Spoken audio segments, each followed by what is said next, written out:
เอาไปดิเอาไปดิก่อนเอาไปได้ก่อนลืมมันไปดิเอาโดยเอามาแล้วจะกินอีกเด้อมาแล้วมาอีกเอาขนมเอาจับตัวนึงอันนี้ให้แม่เฒ่ากินเอาแม่เฒ่าเอาเจอโดยแม่เฒ่าเพิ่นเบิ่งบ่เห็นหุ่งพี่น้องเนาะอันนึงจะสุดน้องส่งไ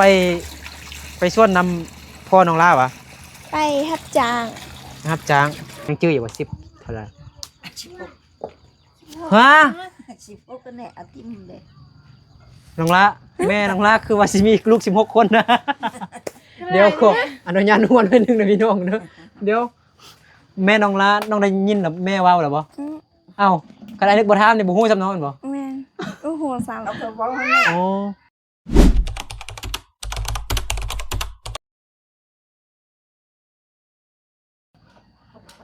สบายดีสวัสดีสบายดี สบายดีน้องละ สบายดี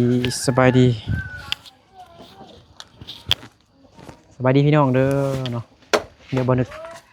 จะเสียกันมาหาน้องลาคือเก่าพี่น้องเนาะหาน้องลาตลอดน้องก็ยุ่งกับมาแล้วชอบเซ็งมาFC บางคนก็บ่เข้าใจคำว่าเซ็งคือซอบพี่น้องเนาะถ้าเป็นภาษาไทยก็เอิ้นว่าซอบ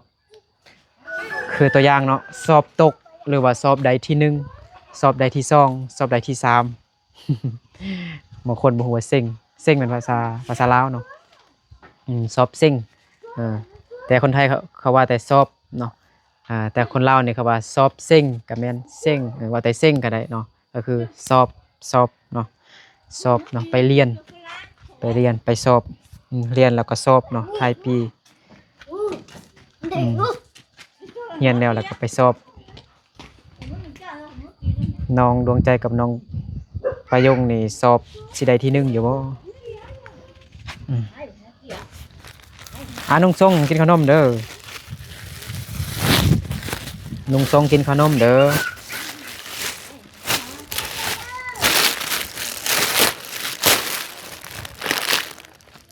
นุ่งทรงกินขนมเด้อมานี่มาตัวนอมาเรียนเป็นแถวก่อนมาเรียนกันแถวก่อนมาเดี๋ยวไอ้สิจัดแถวให้เด้อมาพูดหน่อยมาก่อนพูดหน่อยมาปาดิมานี่มาเดี๋ยวไอ้นึกสิจัดแถวให้งามๆให้ FC เบิ่งก่อนยังพูดน้อยอีกพูด เดี๋ยวพูดนี้พูดเดี๋ยวนะพูดได้สูงนี่ปาดิสูงนึงโอ้เกือบเลยเนาะอยู่นี่ก่อนนะต่อมาวันนี้น้องมานี่น้องละมีเด็กน้อยอยู่หันบ่มาเล่นแถวก่อนเบิ่งกันให้งามๆให้ FC เบิ่งก่อนเบิ่งลาน้องลาหมดเด้อเบิ่งว่ามีจักคนเนาะลาน้องลาเนาะที่แท้มีจักคนน้องชงเลยน้องชงอยู่บ่เดี๋ยวโอ้น้องชงบ่อยู่ซั่นคำน้อยเด้อขน้อยอยู่เอิ้นดูคำน้อยอยู่เฮือนเด้อขน้อยอยู่ตรงนี้แหละอยู่ใจคำน้อยอยู่ไสเดี๋ยวตื่นอ๋อบ่เป็นหยังมาไว้ตัวเนาะให้ FC เบิ่งก่อนลาน้องลามีจักคนมาอยากกินขนมแล้วมาเบิ่ง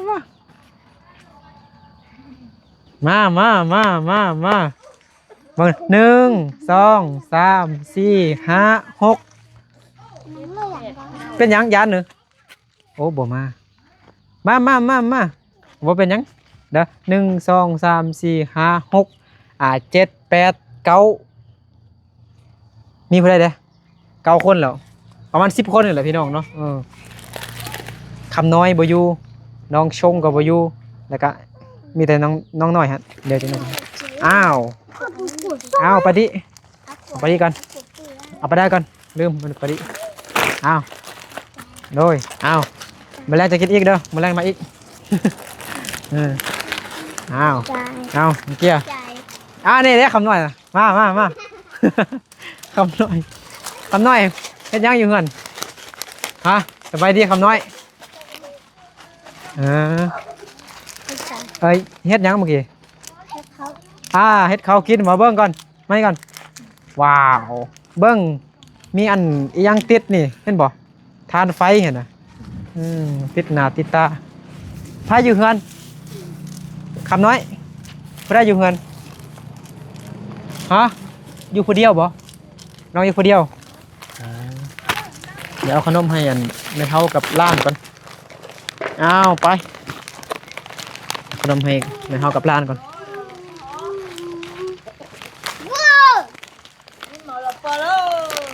อ้าว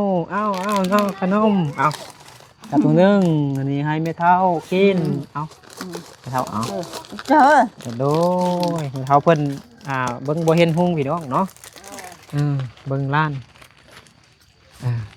หมดแล้วบ่ยังผู้ใดคำน้อยโอ้ชงมาอยู่ซ้ำมื้อนี้ไปให้น้องละเฮ็ดหยังเฮ็ดกินบ่น้องละเฮ็ดกินบ่ใส่ปลานิ่นเฮาอยู่นี่บ่ปลานิ่นของเรานี่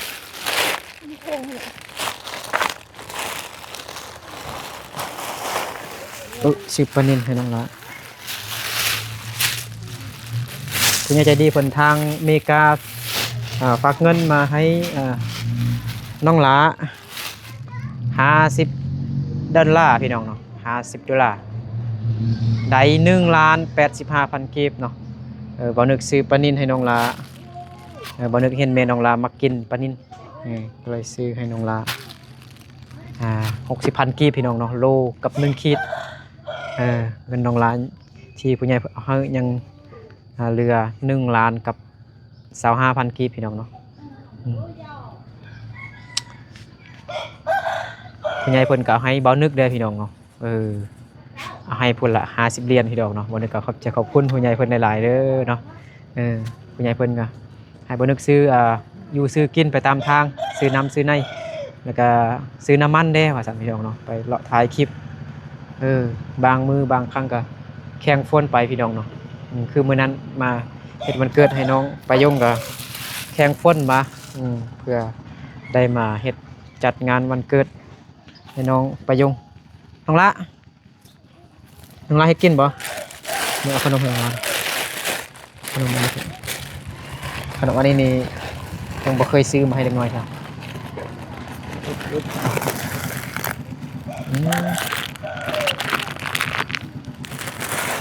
แม่เป็นยังไงกินยาหรือบ่ดีขึ้นหรือบ่ฮะแม่นอนโอ้บ่มีท้องยางเอาจับปลาจะขนมก่อน โอ้ สบายดี แป๊บนึงน้องลายยังบ่ทันทักทาย FC เถอะ สบายดีเด้อได้ยินเสียงบ่ได้ใส่ไมค์เถอะเด้นิบไมค์กันอ๋อแม่นอนเจ็บขาบ่หรือว่าตั้งอยากนอนเด้คอนเดพิซซ่าเน ก่อนเอาขนมโอ้มีผู้ใหญ่เพิ่นเมื่อกี้นี่หาเพิ่นหากับอันนั้นไอซื้ออันนี้ก็ซื้อกุ้งแต่บ่ทันผู้ใหญ่เพิ่นอยู่ไทยเด้อเมริกาเด้แต่มื้อแรกอาจสิกลับมาอีกเพราะว่าเพิ่นยังบ่ทันโอนเงินกีบมาเทื่อได้แต่ของผู้ใหญ่เพิ่นอยู่ทางอเมริกามาอ้ายก็ซื้อปลานิ่นมาเห็นแม่น้องลามักกินปลานิ่นก็เลยซื้อปลานิ่นมาพี่น้องเนาะน้องลาเห็นอยากกิน ต้มน้ำกิน ฮะ ต้มน้ ต้มน้ำกินบ่เอ้าบ่ได้ซื้อน้ำดื่มบ่ ำว่าซื้อว่ามันมีเงินซื้อแล้วก็เลย บ่มีเงินซื้อประหยัด พอดีช่วงนี้ฝนตกแดงมีน้ำ อ๋อ เนี่ยน้ำฝน น้ำฝนโอ้ต้มน้ำฝน แม่น 0.1นะ1.0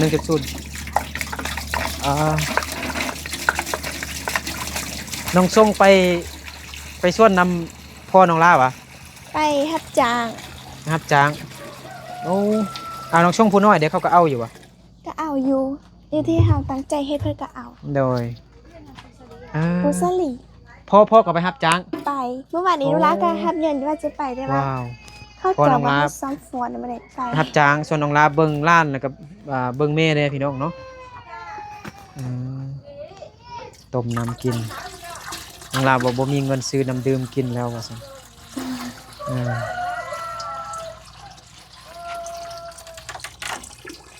ประตูน้องลาใครได้จำนี่เนาะ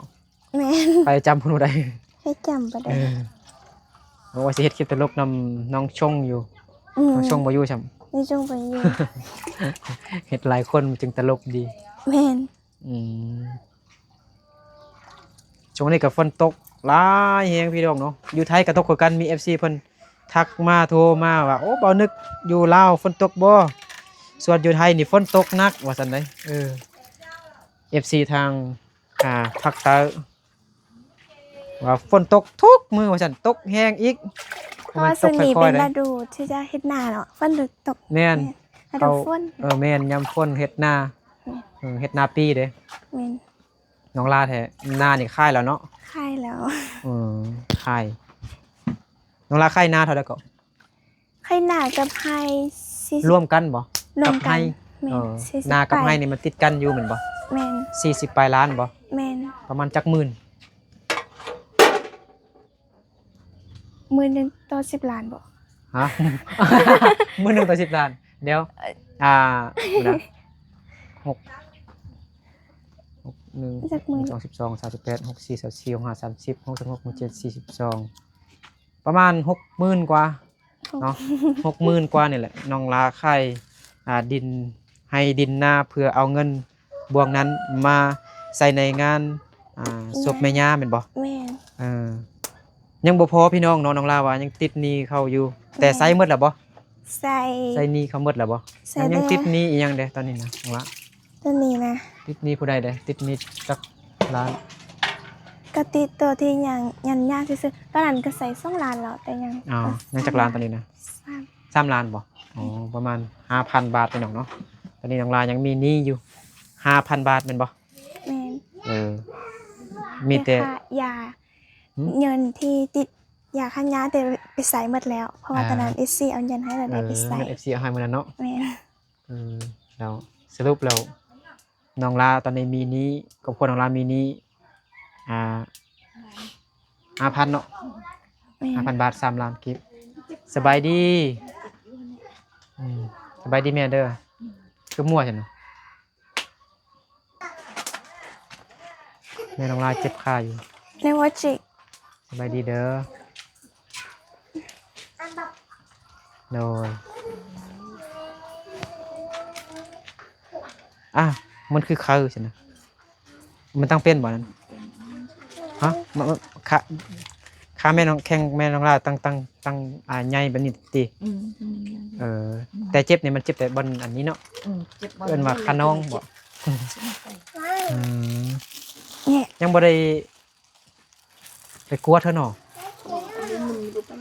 โอ้โหมีเงินบ่ได้ไปเจ็บเบื้องขวาเนาะเจ็บเบื้องขวาพี่น้องเนาะแม่นว่าว่าบ่มีเงินไปห้องหมอซั่นปะอ้อยนมันเดี๋ยวสิเจ็บหลายได้คือแม่น้องปลาเย้งมันบ่แม่นพยาธิแบบนี้แม่น้องลาเนี่ยน่าจะเป็นแบบมันน่าจะเจ็บแบบกามซีนบ่กระดงก็แม่น้องไปเย้งมัน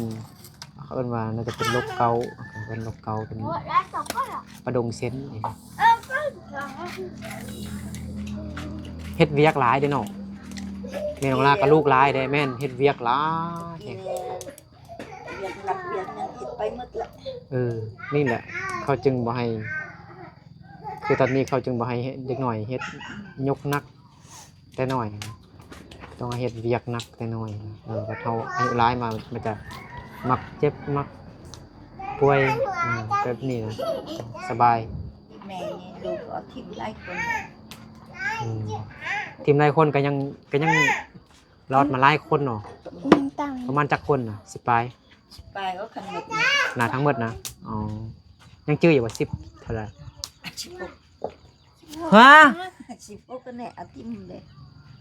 น้องละแม่น้องละคือว่าสิมีลูก16คนนะเดี๋ยวขออนุญาตนวลไปนึงนะพี่น้องเด้อเดี๋ยว แม่น้องละน้องได้ยินแล้วแม่เว้าแล้วบ่ อืม เอ้าคันอันนึกบ่ถามนี่บ่ฮู้ซ้ำน้องแม่นบ่ แม่นโอ้โหสาม เอาไปเว้าให้แม่ อ๋อ ผู้อื่นถามเขาก็ อ๋อ เว้าให้เธอเลย 16ใกล้12คนแล้ว โอ้พ่อแม่น้องลาเก่งเลยถือว่าเก่งเลยบอตะกี้เขาว่ามียาเหรอ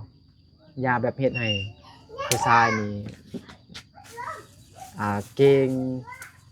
ในเรื่องเพศสัมพันธ์มันยังไงนะป่า16 คนเนาะ โซซ่าใช่โซซ่าใช่โซซ่า เสียจักคนอ่ะเสียจักคน เชียร์ทุกคนนั่นแหละ 6 คนเนาะยัง10 คนเนาะ ยัง10,000ผู้คนนั้นมันเกิดมาแล้วมันเสียอีก เอ้า ยังแต่ ก็เป็น7เอาจังนะเสีย7 เก่า เสีย7 คน เอา7คนน่ะ อันนี้แม่น้องลาจื้อเนาะจื้ออยู่เนาะ มันสักยาลูกคนหนึงไป บ่แต่สมัยตะกี้เอา 2 คน อืม ยังเจ็บก็ได้อีอยู่แล้วก็เป็นลูกหนึ่ง อ๋อ 3 คนเนาะเด็กไปค่อยเอาคนตื่นเด้ อ๋อ ไปหาหมอคนหนึงก็แม่น ไปห้องหมอ เอาไปที่นี่ห้องหมอ โอ้เสียอยู่ห้องหมอเลย อืม อ๋อบ่สมัยตะกี้ กันได้แท้แต่มีแต่เก่า อ่า ลูกมัน อ่า เป็นครูหมด มา คันได้ผู้ชายเนี่ยมันมีครูหนึงผู้หญิงเป็นครูหนึงเป็นครูหมด ฮะ เป็นครู เกิดมา2 คนเท่าเดียวนะ ผู้ เป็นแฟดบ่ เป็นผู้หนึงแหละมันกันเกิดมานี่มีแต่เกิดผู้หนึงเนาะ ผู้หนึง ก็เป็นผู้หญิงกันเกิดผู้หญิงก็มี2 คนทั้ง หุ่นแล้ว เกิดผู้หญิงมาแล้วก็เกิดผู้หญิงอีก ผู้ชายก็เกิดผู้ชายมานำเป็นคู่มา จ้ะ น่าฮักเนาะโอ้คันรอดหมดเนี่ยคือสิป๊อดพี่น้องหลายๆเนาะน้องลาเนาะ วันนับล้านนี่เลย น้องลาแล้วน้องลาเดี๋ยวสิเอาจักคนอนาคตน้องลาถ้ามีผัวเนี่ยเอาจักคน โอ้โหเลย โอ้โธ่ ยามนี้แต่มันร้อนแน่เนาะ ยำนี่แต่บ่ร้อนเนาะสมัยตะกี้นี่บ่ฮู้วิธีป้องกันเนาะแบบ เออ ตามใจเฮาเลยเฮาอยากมีเพศสัมพันธ์นำกันก็เฮ็ดไปตามธรรมชาติเลยเนาะเฮ็ดไปเราก็บ่ฮู้ว่ามันจะลำบากบ่ได้คิดอีหยังหลายเนาะแต่กี้แม่นอยู่ไสก่อนอันมีลูกหลายๆนี่ต้องแม่หลายอยู่ไส อยู่นี่เนี่ย ดูนี่เลย อืมไปอยู่พงแพทย์นั้นลูก2 คนเนาะ อยู่ดินนี่เลยเนาะ เขามาอยู่พี่แหละ นี่แหละเนาะ อยู่นี่หมด ก็อยู่นี่หมดเลยเนาะไอ้ตู้มันเป็นผู้กกเนาะ ไอ้จุมันผู้กลางเป็นลูกแค่มันผู้หญิง เอาผู้หญิงเนาะ เอาปุยมาปุย พี่ช่องของผู้นี้เนาะ เออ แต่ว่าลายผู้เสียหั่นคันมันคันลายผู้เสียเนี่ยมันยังแม่นผู้กกอยู่นี่โอ้เกิดมาทำอิฐนี่ ผู้ก็ก็แม่นอัน ผู้หญิงกันเลย ผู้หญิงทั้งนั้น ผู้เสียนี่แม่นต่อมาเนาะ แม่คำน้อย แม่คำน้อย หัน ก็ ที่สอง อ๋อ ที่สามแบบตูหัน ที่สร้างไอ้ตัว สี่แบบคนภาษาปากหัน บักอีก ที่ห้า ฮะ ม่วนหรือคุมบัก แม่ก็ หลังลาบ้านแม่น่ะอื่นซื้อบ่อื่นบักว่าบ่เป็นหยังแม่เอิ้นให้ลูกว่าเป็นหยัง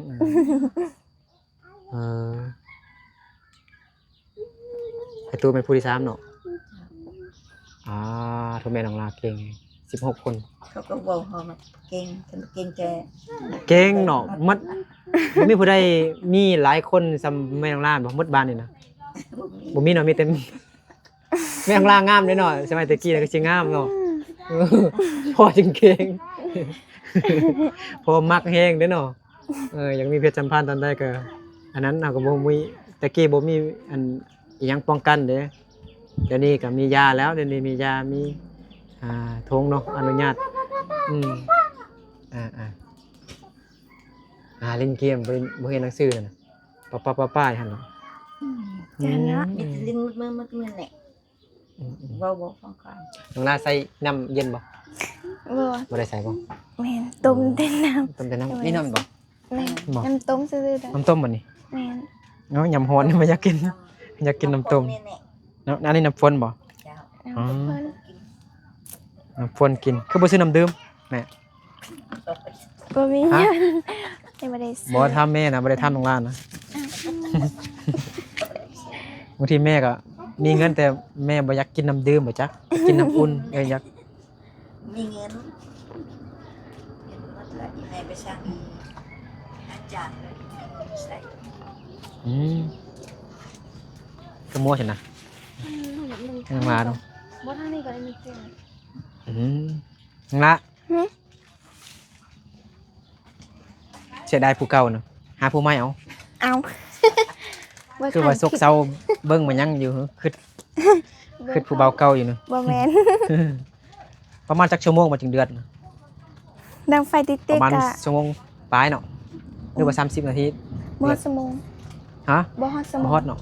บ่ฮอด 40นาที แม่น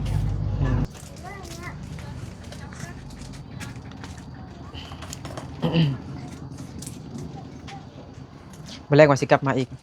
เด้อ ซื้อกุ้งมา นี่จะกลับไปซิญะ ไอ้ไปสัญญามาแล้ว อ้าวไปมันแล้วสิไปตึ้ง บ่ไอ้สิมาหาน้องเลยนะมื้อแรกน่ะเพราะว่าอัน FC เพิ่นมีอันมี2คนเนาะ เด้อ ผู้อันนี่ผู้อันเฮ็ดห้องน้ำให้น้องไงนะแต่เพิ่นบ่ให้ออกซื้อเนาะฝากเงินมาแล้วตั้งแต่เมื่อวานนี่แหละได้แล้วเงินกีบนะแต่ว่าอัน FC ผู้ใหญ่เพิ่นทางไทยอะเนาะฝั่งไทยนี่หาก็โอนเงินมา แต่ยังเพิ่นยังบ่ทันได้โอนเงินกีบมาให้อ้ายเทื่อ เด้อ อ้ายจึงบ่ได้เอาให้น้องเทื่อแต่ก็เป็นอีหยังผู้ใหญ่เพิ่นเจ้าของเงินหั่นน่ะ เด้อ ฝั่งไทยหั่นน่ะอ้ายนี่ซื้ออันกุ้งซื้ออันเป็นของกินให้น้องหั่นน่ะ ไอ้ก็ บ่ทันซ้ำน่าจะเป็นตอนแรงจังหน่อยก็จึงน่าจะโอนให้หาเงินกีบไปแรกจึงมาอีกเนาะ เด้อเด้อ แต่ตอนนี้ก็สิเอาเงินที่ผู้ใหญ่เพิ่นอยู่อเมริกาเด้อ ควรเฮ็ดห้องน้ำให้น้องลาหั่นแหละ เด้อ ก็พักมาเฮ้อ 50ครึ่งเดียว 50ยังตังอ่า นั่งไปดื่มกัน ผู้ใหญ่เพิ่นฝากเงินมาก็150เหรียญเนี่ยเอาให้ซื้อข้าวให้น้องนุชเด้ให้ผู้ละ50เหรียญให้เพิ่นก็ให้อ้าย50เหรียญให้น้อง50เหรียญ เด้อ ผู้ละ50เหรียญผู้ละล้าน เด้อ อันนี้ก็ตัวแห้งแล้วบัดนี้มีเงินซื้อน้ำมันเลาะไปทายผู้สาวหน่อย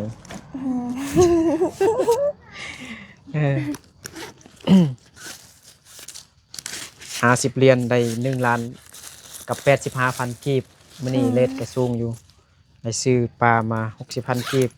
ยังเหลือ1ล้าน25,000กีบอยู่ใส่แล้วไปแล้วก็ไอ้นึกซื้อเหล้าข้าวกินหมดแล้วเนาะ กินบ่หมดแหละ เดือเข้าไปจนก็ตั้งใจกันมากเลยอ่ะ กี่มาหันแล้วจักพอหายไปยงเลยจังได๋ไอ้บ่ฮู้ภาษามงเว้าเสียงดังแฮง น่าจะว่า มาน้อยมาโดดลิ้นนำอายกับเอลีนน่ะเราบ่เป็นหยังไอ้ว่าบ่เป็นหยังเรา จับ พอประโยงจับ พอมาน้อยอ่ะนะโยกขึ้นบีบคอมมันดิต้นมัน ให้เนาะ เราหายแล้วอีหยังแบบเกรงใจมันยังหั่นน่ะอายนะแบบเห็นมาแต่ว่าบ่ได้ซีเรียสอายแบบเลี้ยงมาอยู่เพิ่นก็ยังร้ายแล้วอายยังลิ้นกอดมานอนอยู่มันลิ้นยามันสิแม่นคนมันสิฮู้เนาะสิแม่น เดือ มันเป็นสัตว์เด้มันสิฮู้หยังเนาะมันอยากเฮ็ดหยังมันก็เฮ็ดตามใจมันเลย 2 3 4 5 6 7 8 9 10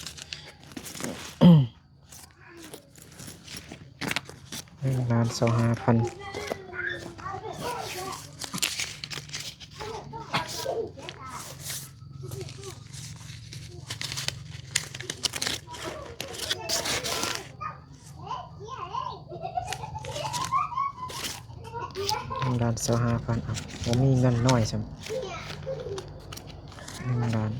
1,30,000ว่า ขอบใจเด้อ พาแม่ไปห้องหมอ แม่นบัดนี้ ไปส่องไฟฟ้าเบิ่ง ได้เย็นยังรถ ให้ครับบัดนี้ ฮะ ได้เย็นยังรถ ทายน้องรามมาหมดดูอย่าเผาเสร็จเหงื่อเถอะเบิ่งดูเหงื่อไหลไข่แตก ต่างไฟ นั่งอยู่เตาไฟฮะ มาได้รถยังคนครับ เอายังรถได้ฉันน่ะ ยืมรถผู้ใดน่ะฮะรถพี่น้องเขามีบ่รถผู้ใดน่ะ ข้ามเอ่ยเอเพิ่น น่ะ นี่ พี่น้องก็ยืมเข้าไปก่อน โดย บ่เสียหลายดอกไปซองไฟฟ้าบางซื่อ โด ๆไป ย ซองเบิ่งว่าเป็นแนวใดเป็นเจ็บกระดูกอีหยังเขาหักหูดอกเขาก็วางยาให้เฮาเสียหลายดอกเอาปื้มสามโนครัวไปก็ได้เนี่ย โดย เพื่อลดราคายาเด้อ โดย ปะไว้ยนต์บ่ได้ได้ยังไง